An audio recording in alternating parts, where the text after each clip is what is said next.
Vamos a dar paso en esta oportunidad a nuestra conferencia Estatus Epiléptico, a cargo del doctor Johnny Andrés López García.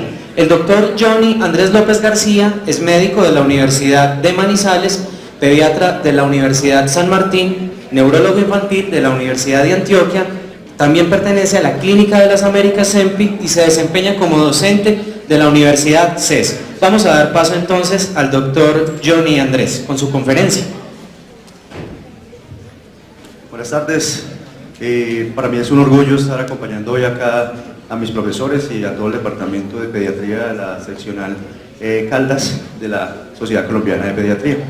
Hoy vamos a hablar sobre dos temas. El primero de ellos, con el que vamos a empezar, es sobre estado epiléptico. Vamos a hablar sobre qué hay de nuevo en el estado epiléptico en pediatría en el 2016 y cuál ha sido la evolución que ha tenido el estado epiléptico a raíz de los últimos 4 años. Bueno, para hablar de qué hay de nuevo en el 2016 tenemos que hablar más o menos una evolución que ha tenido en la historia el estado epiléptico. El estado epiléptico convulsivo ha sido una entidad que no ha ido a par del crecimiento de la epilepsia. La epilepsia siempre ha tenido unas guías internacionales dictadas por la ILAE, o la sociedad, pues, la Liga Internacional de Epilepsia. Sin embargo, el estado epiléptico siempre ha sido una de las partes abandonadas de esta liga. Sin embargo, también a partir de 1981, se hace la primera reunión para definir tiempos de las crisis epilépticas. Eso se hizo en base a lo que ya había descrito en 1876 el doctor Berneville, donde se decía que la epilepsia simplemente era, el estado epiléptico se consideraba la epilepsia que no cesaba. En 1981 se hace la primera aproximación de tiempos sobre el desarrollo de la epilepsia y se define que la epilepsia, el estado epiléptico como aquel que presentaba un tiempo prolongado, pero que no había recuperación del estado de conciencia entre las crisis. Y ese fue el primer gran avance que tuvimos en la historia del estado epiléptico. En 1993 se definió oficialmente los primeros tiempos, que fueron 30 minutos, pero realmente fueron 40 minutos inicialmente, pero fue una definición al azar, fue una definición de estudio de consenso de expertos, pero realmente no había ningún estudio que demostrara que ese era el tiempo y no sabían por qué. Para seguir unificando criterio, en 2004 nació la Fundación para la Epilepsia, y la Fundación para la Epilepsia hace parte del grupo de estudio de la ILAE. Y en el 2012 se hace la primera aproximación seria de la epilepsia. En el New Critical sale la primera explicación fisiopatológica del estado epiléptico como tal, pero fue el consenso hecho por los pediatras intensivistas. Este definía la epilepsia, en el 93 y el 2004 se definió la epilepsia, el estado epiléptico, como un estado donde la convulsión duraba 30 minutos y había ausencia de recuperación entre los periodos intercrisis. En el 2012 se produjo el primer gran avance de lo que tenemos hasta ahora de la fisiopatología y se definió la clasificación práctica del estado epiléptico, que lo definió en 5 minutos. Eso tiene unas implicaciones fisiopatológicas grandísimas, porque encontraron que a los 5 minutos todas las epilepsias que duraban más de 5 minutos tenían menos posibilidades de revertir con las benzodiazepinas. Fue el primer gran avance y se trabajó así hasta el año 2016. A partir del año 2016 sale la nueva clasificación del estado epiléptico de la ILAE y la nueva clasificación del estado epiléptico de la Sociedad Europea de Pediatría, de Neuropediatría, sociedad a la cual pertenecemos y pues, hacemos parte de los estudios que están haciendo en la Sociedad Europea.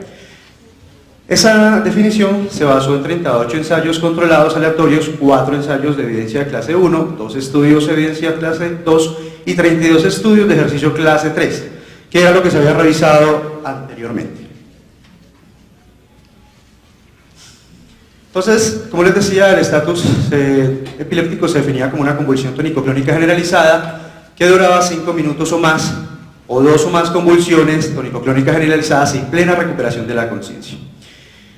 Convulsión breve si duraba menos de 5 minutos, prolongada si duraba más de 5 minutos, o entre 5 y 30, y el estatus se definió inicialmente como 30 minutos. Y como han visto, cada vez hemos venido bajando más y más los tiempos de clasificación. Actualmente, lo que tenemos como diagnóstico para el estado epiléptico, ni siquiera lo estamos midiendo con tiempo. Lo único que se preservó de todas estas clasificaciones es la alteración del estado de conciencia o la falta de recuperación de los niveles de conciencia entre una convulsión u otra que se repita el mismo día. Pero se define inicialmente entonces el estado convulsivo actualmente para el 2016 en las dos conferencias grandes como aquella donde no hay respuesta a el uso de dos medicamentos y uno de ellos debe ser una benzodiazepina. O sea que abolimos el tiempo de espera para la intervención del estatus epiléptico. Y lo clasificamos en dos formas nomás, convulsivo y no convulsivo. Porque si ustedes se acuerdan, las clasificaciones viejas lo clasificaban en remoto, potencialmente remoto, tenían muchas clasificaciones que lo que hacían era entorpecer el ejercicio médico. Lo que queremos hacer prácticamente en la neurología infantil es favorecer que el paciente tenga una intervención temprana porque ese es el éxito de la recuperación de estos pacientes. Nosotros nos vamos a referir al estado epiléptico no convulsivo, porque el no convulsivo hace parte más del estado epiléptico de unidad de cuidados intensivos. Se determinó entonces el estado epiléptico inminente como aquel donde las crisis continúan intermitentes sin recuperación completa del estado de conciencia y, como les decía, no necesariamente tenían que tener un tiempo definido de 5 minutos, sino aquel que no respondía al tratamiento médico con dos medicamentos de primera línea, que eso también cambió y lo vamos a ver ahorita en los algoritmos. El estado epiléptico establecido se sigue definiendo con la clasificación, digamos así, clásica, cuando dura más de 30 minutos. Sin embargo, eso también varió en la clasificación europea y se bajó a 20 minutos para considerar el estatus epiléptico establecido. La transformación del estatus epiléptico eminente establecido sería un continuum de evolución del paciente y no una enfermedad aparte. Y el estatus epiléptico se vuelve autosostenido cuando sobrepasa los 20 minutos de evolución por el proceso fisiopatológico que se genera. La etiología, también se han hecho varios estudios sobre el estado epiléptico, cuál es la etiología realmente. Estos son estudios en adultos, infección sigue siendo la causa principal en los adultos 55% y las vasculares. Tóxico, trauma y trastornos electrolíticos el 8%. En esa revista también, la revisión del 2016 de la revista chilena de neuropediatría, encontramos también que ellos lo seguían clasificando como se clasificaba en el 2012, pero encontramos que la etiología para ellos en la población pediátrica seguiría siendo malformaciones del sistema nervioso central, traumas antiguos y enfermedades neurocromosómicas que facilitan o favorecen el desarrollo de estatus epiléptico. Las meningoencefalitis, o sea, todas las neuroinfecciones y los trastornos hidroelectrolíticos, al igual que en los adultos, seguía siendo la segunda causa. En el adulto será la tercera causa con el 8%. Nosotros en población pediátrica vemos que es de un 26% y yo creería que un poco más, porque a medida que avanzamos en el diagnóstico de enfermedades neurometabólicas, sabemos que las enfermedades neurometabólicas y las enfermedades encefalopáticas autoinmunes generan estatus epilépticos muy frecuentemente y no estarán incluidas en estas clasificaciones. Febril, no vamos a hablar de ella porque las convulsiones febriles tienen una connotación diferente y se clasifican diferente al estatus convulsivo, empezando por el tiempo. Para considerar una convulsión febril en estatus debe durar más de 15 minutos para clasificarla después de la epilepsia focal, entonces no entra dentro de la fisiopatología del paciente. Sin embargo, las convulsiones febriles son una de las principales causas de estatus convulsivos. Las encefalopatías progresivas, aquí entran las enfermedades mitocondriales, las acidurias orgánicas, las aminoacidopatías, con un 3 a un 5%, pero yo le agregaría también las enfermedades por hiperamonemia, que por edema producen alteración citotóxica, la inflamación produce hipoxia y generan también estatus, y otras causas pues, que se acompañan. Hablar un poquito solo de fisiopatología, es bueno que me sigan en dos cosas. Uno, la parte de arriba es la inhibitoria, la parte de abajo es la excitatoria. ¿Qué pasa en un estatus epiléptico? En un estatus epiléptico o convulsivo epiléptico, lo que hay es una alteración del balance entre lo inhibitorio y lo excitatorio. Se produce una alteración en la fosforilación que activa el GABA a su unidad beta, y esa alteración hace que dos cosas. Uno, que posteriormente ese control excitatorio hace que estas vesículas beta de la subunidad GABA hacen que se internalicen y las que quedan sean poco funcionales. Pero eso no se hace solamente a nivel de los receptores postsinápticos como se creía antes, eso también se hace a través de todo el axón y eso hace que se presente una cosa que se llama hiperexcitabilidad axonal, lo que hace que estos pacientes cuando empiezan en este momento se produce una pobre acción de los medicamentos que actúan sobre el GABA y no se puede controlar los estatus epilépticos. Eso hace que se perpetúe. Pero a la vez que se va presentando esa inhibición, se va aumentando el proceso excitatorio. El glutamato se externaliza. Este se pone hacia adentro y este se pone hacia afuera. Y el glutamato es el principal neurotransmisor excitatorio. Pero no funcionaría solo. Entonces, en la parte de los receptores, se aumentan tres tipos de receptores, los NMDA, los AMPA y los kainato. Y eso hace que se perpetúe la excitación de la célula generando un estatus epiléptico autosostenible.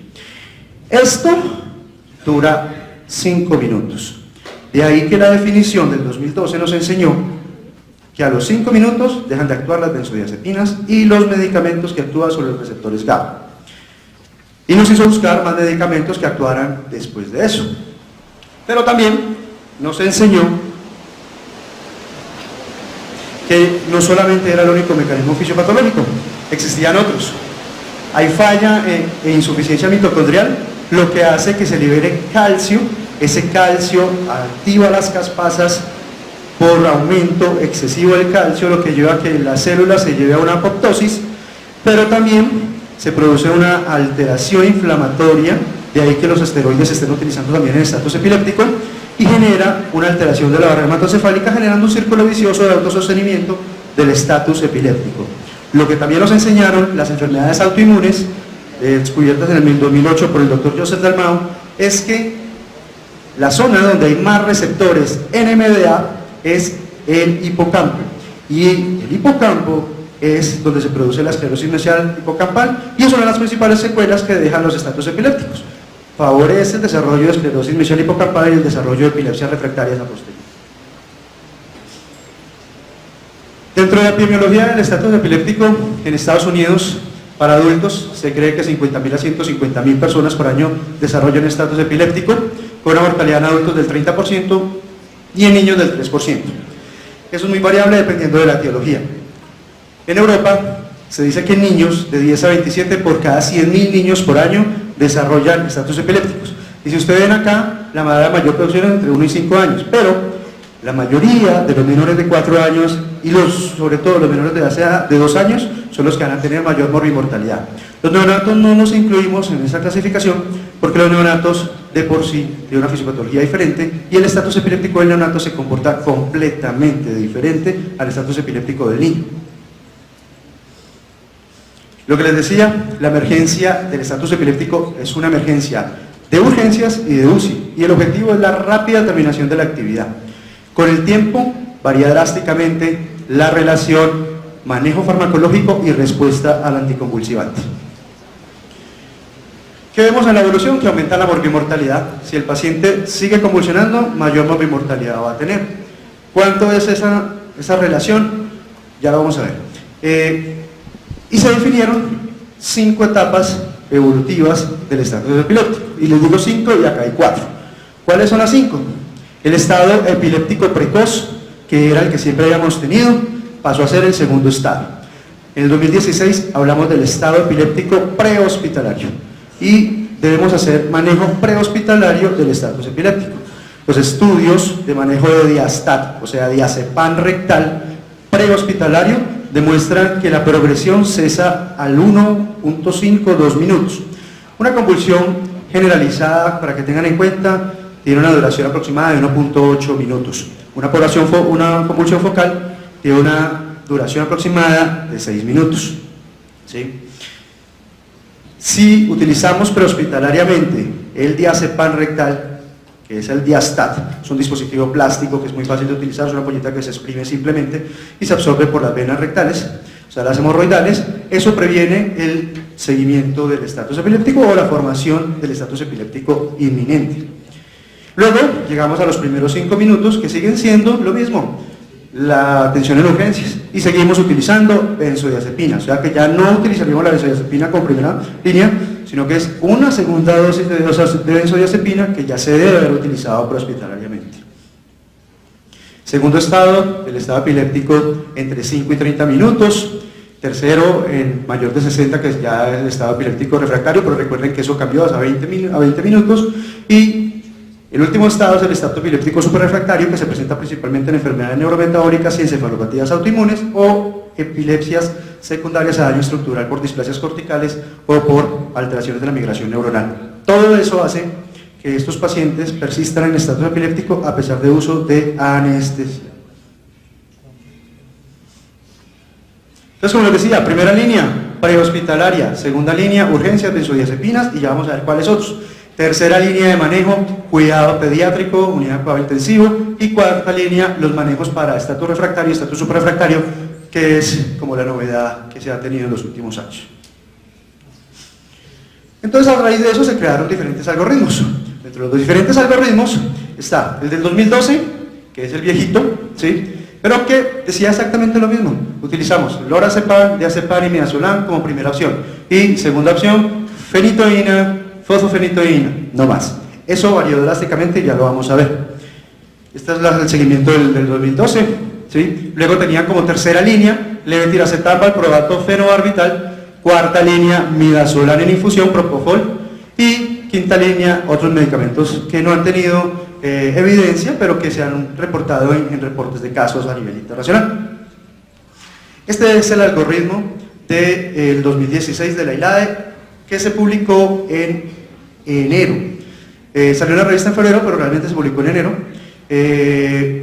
Este algoritmo nos dice lo mismo.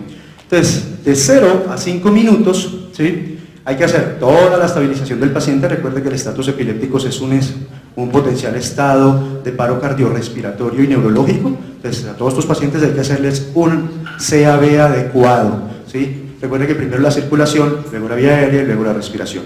Siempre recuerden el CAB.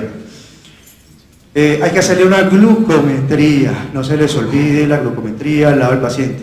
He tenido pacientes que están en el tomógrafo, en la resonancia magnética, pensando en 1000 cosas, convulsionando, y les toman una glucometría y la tenían en 20, 25, y esa es la causa del estatus. Realmente no tenía un estatus en una compensación hidroelectrolítica. Y se debe recorregir a las dosis que se conocen. Acá dice, si es un niño menor de 2 años, 2 cc por kilogramo de dextrosa al 50%, o si es un niño mayor de 2 años, si es menor de 2 años, 4 cc por kilogramo, en dextrosa al 25%, si es el caso. En los adultos utiliza antiamina. Esta guía es de adultos y de niños, que fue la de la ILADE. En el segundo bloque, ¿sí?, vemos, entonces acá en este primer bloque vamos a utilizar las benzodiazepinas prehospitalarias y la hospitalaria. Ese bloque de benzodiazepinas hospitalarias sigue siendo el mismo: lorazepam, diazepam y midazolam. Pero si ustedes ven, el midazolam pasó a ser primera línea, pero no porque sea más efectivo, sino porque tiene mejor respuesta a las diferentes formas o mecanismos de aplicación, nasal, rectal, muscular. Entonces es mucho más fácil pararme, porque a veces es difícil canalizar a un paciente que tenga un estatus convulsivo. Realmente los que tienen mayor efectividad son lorazepam y diazepam, ¿sí?, y entre ellos no hay diferencia.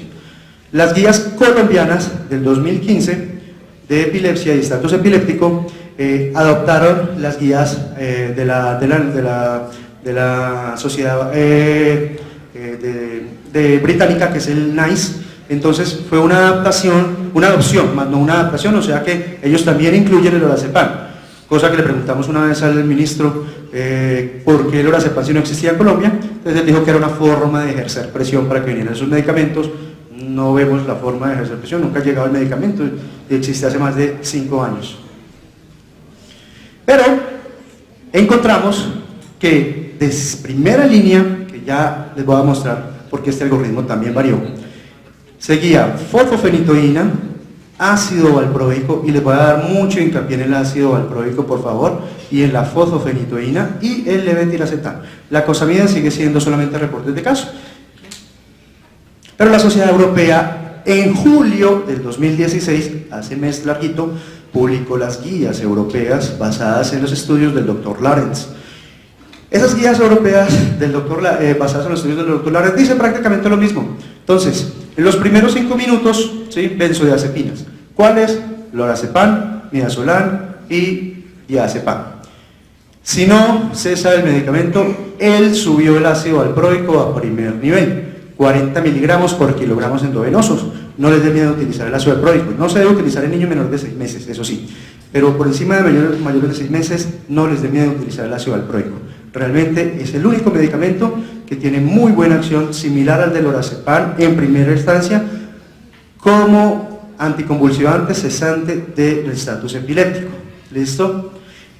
El ácido valproico lo que hay que hacer es una buena evolución en los laboratorios de control. Entonces hay que medir amonio, sobre todo entre el niño más pequeño, hay que medirles transaminasas, hay que medirle los niveles, hay que medirle la TSH, porque es un homólogo de la hormona TSH, y hay que medir el hemograma, porque pueden producir pancitopenias, pero principalmente trombocitopenias.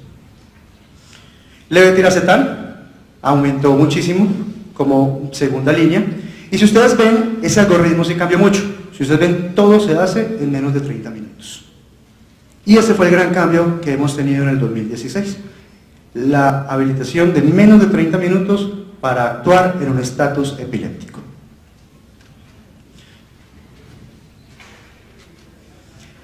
Entonces, ¿qué dice la evidencia sobre el uso de los medicamentos para aplicar esos algoritmos? ¿Cuáles son los anticonvulsivantes más eficaces en niños? Lorazepam y diazepam, igual eficacia, nivel A. Diazepam rectal y midazolam intramuscular, intranasal y vía oral son probablemente eficaces, sobre todo en menores de 5 minutos, nivel B. Pero nosotros sí sabemos que el midazolam, como una ayuda cuando no podemos canalizar una vena, es muy importante. Los estudios de eficacia de lorazepam, ácido valproico, levetiracetam, fenobarbital, fenitoína, como terapia inicial, sin benzodiazepina, quitando lorazepam, son nivel U. El nivel U es un paciente con, digámoslo así, un estado de consenso, pero no hay evidencia real sobre eso.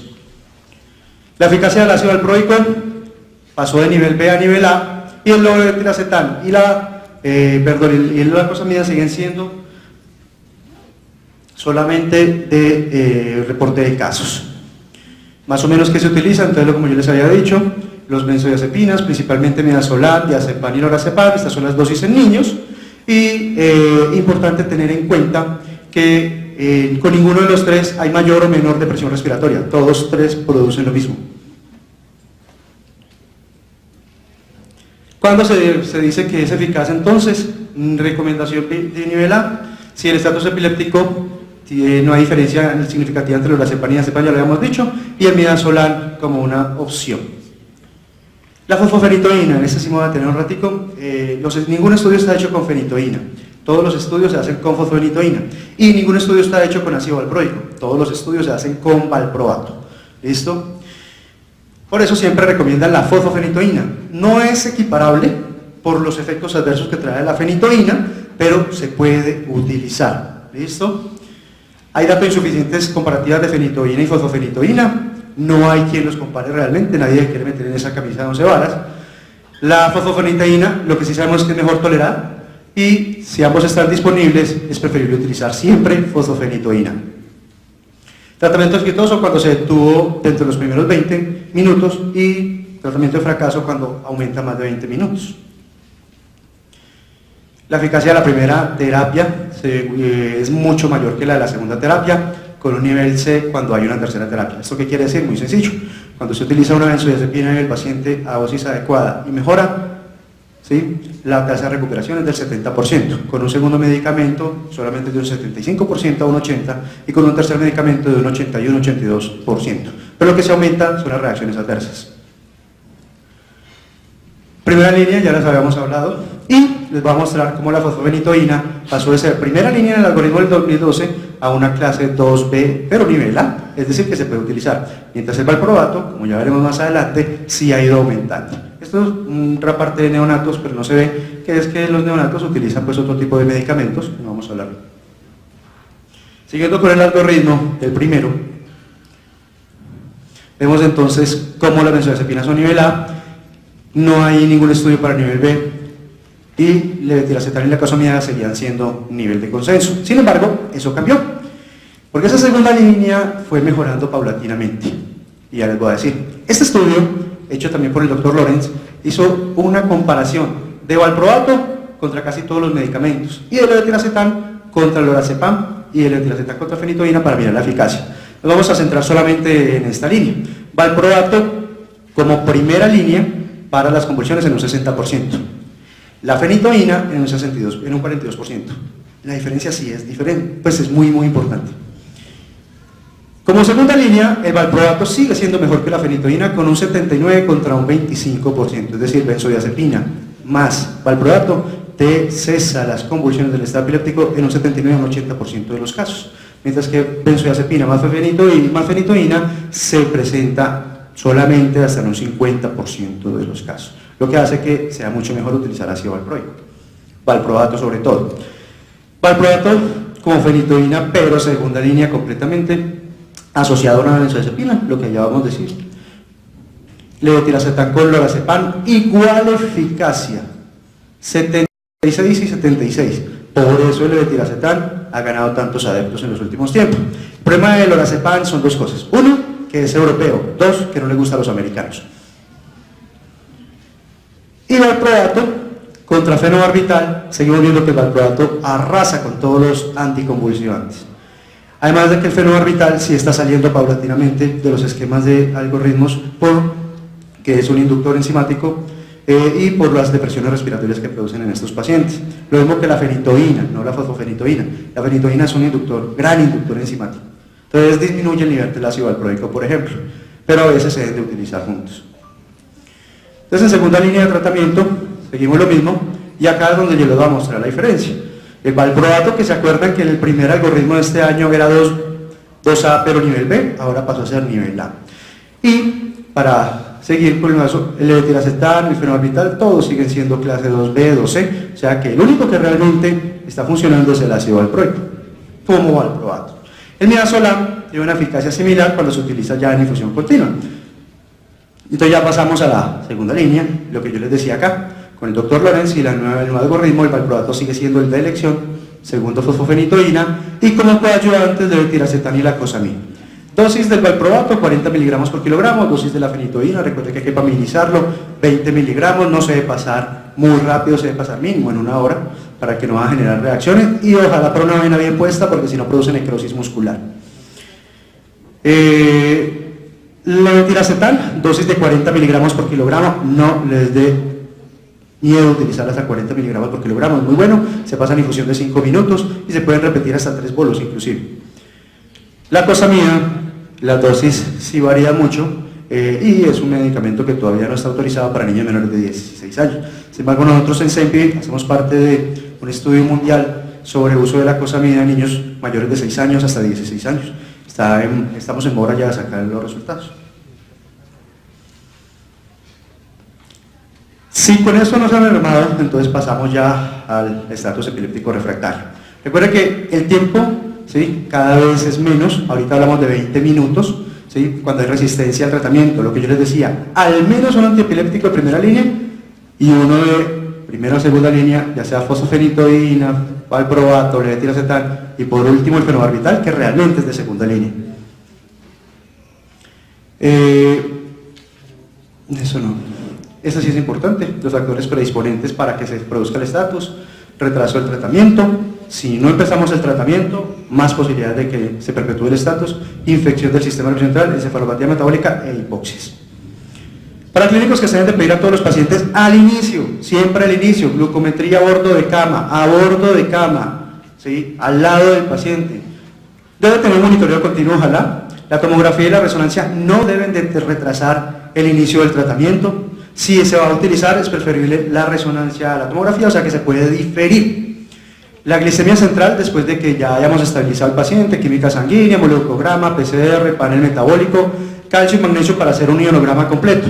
Y si el paciente persiste en crisis o pasa a la UCI, lo ideal fuera una electroencefalografía continua de 24 horas, mínimo de 1 hora.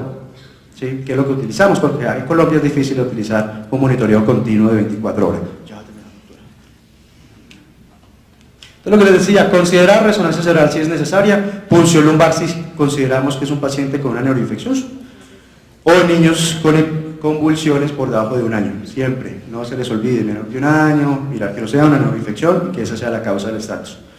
Panel toxicológico si lo necesita, sobre todo en adolescentes, y el panel autoinmune también en adolescentes, anti-NMDA, anti-GABA, anticanales de potasio, anti-GAT65 y para tiroiditis de Hashimoto central, o sea, la neuropatía de Hashimoto. Siempre debe ser un continuo, hay que controlar, mirar la causa y el soporte vital, siempre una unión. Control debe ser siempre los primeros 20 minutos, no los primeros 60, y todo paciente con estatus epiléptico refractario debe tener un manejo de tercera línea. La intervención oportuna es muy importante y se lo subrayo nuevamente. Cada minuto de atraso en el inicio del manejo incrementa un 5% el riesgo de prolongar el estatus epiléptico con las múltiples comorbilidades. Estos son los mismos medicamentos que pedíamos anteriormente. Tercera línea sigue siendo el midazolam de infusión como el tratamiento de elección. Utilizamos a dosis de infusión de 14 a 25 microgramos por kilogramo minuto. En la UCI siempre me pelean porque son dosis muy altas. Realmente si producen hipotensión y producen depresión respiratoria muy severas, pues lo que hay que hacer es intubar al paciente y soportarlo, ¿cierto? Pero las dosis son altas, no les den miedo, 14 a 25 microgramos kilo minuto. Esto se obtuvo de una revisión sistemática, 9 estudios, ¿sí? Y acá dice más o menos que el control es del 76% de los pacientes que se hicieron. El tratamiento en UCI principalmente entonces está para midazolam, propofol, fenobarbital. En infusión continua o el tiopental. Valproato sodio no es tan bueno en infusión, entonces baja su rendimiento a un clase 2A, pero ya otra vez nivel B. El Consenso Italiano de Epilepsia en el 2013 demostró que el midazolam seguía siendo el tratamiento de elección y la dosis que ellos utilizaban. El pentobarbital no lo tenemos en Colombia, nosotros no utilizamos pentotal porque era el suero de la verdad y lo utilizaban para fines terroristas. Entonces tenemos tiopental, que es una eficacia igual, pero estos generalmente tienen reportes de casos, no hay estudios controlados que demuestren que realmente sean eficaces. Sin embargo, los reportes de casos no son malos. Los estudios demuestran más o menos 14 pacientes, 13 tuvieron control de las crisis. O sea, no es tan mal utilizar el pentotal y todavía los llevamos al coma barbitúrico. La ventaja del coma barbitúrico es que actúan sobre los NMDA. Yo les decía ahorita que después de los 5 minutos y después de los 20, sobre todo que es donde se produce el daño neuronal, lo que necesitamos es actuar sobre otros receptores que no sean GABA, lo que hace el tiopental. Y lo que hace un medicamento que ya les voy a hablar. Entonces utilizamos el pentotal o el tiopental. El propofol, muy utilizado por los españoles. El único problema del propofol es que debe ser en infusión continua, con un bolo de carga, y puede producir una cosa que se llama el síndrome de infusión de propofol. Entonces hay que tener mucho cuidado con el propofol. Pero el propofol es muy buen medicamento siempre y cuando se utilicen las dosis adecuadas, en infusiones lentas y que no vayan más allá de 48 horas, para evitar ese síndrome de propofol. ¿Qué es el síndrome de propofol? Entonces el paciente va a presentar una falla multiorgánica con rhabdomiolisis, acidosis metabólica, hipercalemia, muerte cardíaca, muerte súbita, por arresto cardíaco, alteración del metabolismo oxidativo mitocondrial, y el tratamiento es simplemente suspender y hacer un tratamiento de sostén para evitar que la rhabdomiolisis produzca daño renal. La glucosamina, como les dije, solamente son reportes de estudios, no hay nada claro. Los tratamientos alternativos, topiramato es un muy buen medicamento. El problema es que no viene venoso, solamente lo tenemos oral, entonces habría que colocarle una sonda nasogástrica al paciente que probablemente esté intubado en UCI. Actúa sobre los receptores AMPA y produce un control en el 80% de los trastornos de estado epiléptico al segundo día de iniciado, o sea, no es inmediato. Problema, produce alcalosis, produce acidosis, perdón, y la acidosis que produce es muy importante, entonces hay que controlarla para que la acidosis no nos empeore el pronóstico del paciente o el resultado. Magnesio, solamente hay estudios en mujeres en eclampsia y preeclampsia y en mujeres adolescentes, pero no hay estudios que demuestren que el magnesio sea importante en el estatus epiléptico. La refractariedad con la dieta cetogénica lo que hace es que disminuye la refractariedad y es un ahorrador de anticonvulsivantes. Entonces es muy buena opción. La dieta cetogénica es algo que está en furor y que se utiliza muy bien. Inclusive ya hay estudios para uso de dieta cetogénica parenteral. Entonces es algo que va a salir en los últimos meses y esperemos que sea una opción para el manejo de estos pacientes. Nosotros lo hemos utilizado y nos ha ido muy bien para frenar el proceso de estatus epiléptico. Problema que produce muchas alteraciones hidroelectrolíticas, produce alteraciones metabólicas, entonces hay que hacer un control muy estricto de estos pacientes. Y problema que es un medicamento no POS, que es vital no disponible y cada tarrito vale 900.000 pesos y dura un día, entonces es un poquito costoso. La hipotermia, solamente hay estudios en adultos para hipoxia y en neonatos para hipoxia, pero realmente no hay estudios en niños. Les coloco mayúsculo la ketamina, porque la ketamina ha entrado en auge en los últimos tiempos y hemos visto que es muy buen medicamento para el control de los estatus epilépticos. Tanto como el lorazepam en los primeros niveles, más o menos es la eficacia. Lo que pasa es que la ketamina la utilizamos en los últimos niveles del algoritmo, porque la ketamina tiene reacciones adversas que hay que manejar en UCI, ¿cierto? Pero se puede utilizar en bolos, ¿sí? Y luego dejar una infusión continua, bolos de 1.5 miligramos por kilogramo cada 5 minutos, hasta máximo 4.5 miligramos por kilogramo, pero con eso buscamos que la convulsión cese y se deja en mantenimiento por 24 a 48 horas. La neurocirugía solamente si es un estatus epiléptico refractario por una lesión clara, porque si no, ¿qué vamos a operar? A veces hacen cirugías descognitivas sin saber qué es lo que operan y lo que producen son más daño que beneficio. Siempre hay que tener un foco claro identificado. La estimulación profunda del nervio cerebral, no hay datos que sustenten que la estimulación profunda del nervio vago realmente reduzcan el estatus epiléptico. Sí hay estudios para convulsiones refractarias, epilepsias refractarias, pero no en estatus epiléptico.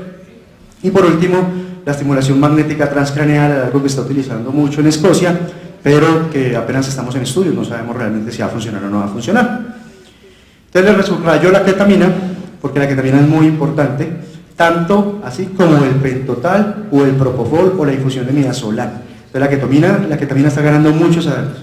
Antes se temía mucho porque producía hipertensión endocraneana, pero realmente hemos visto que la hipertensión es muy leve y que no genera ningún tipo de daño a los pacientes con estatus epiléptico y se puede manejar adecuadamente siempre y cuando tenga el soporte adecuado en UCI.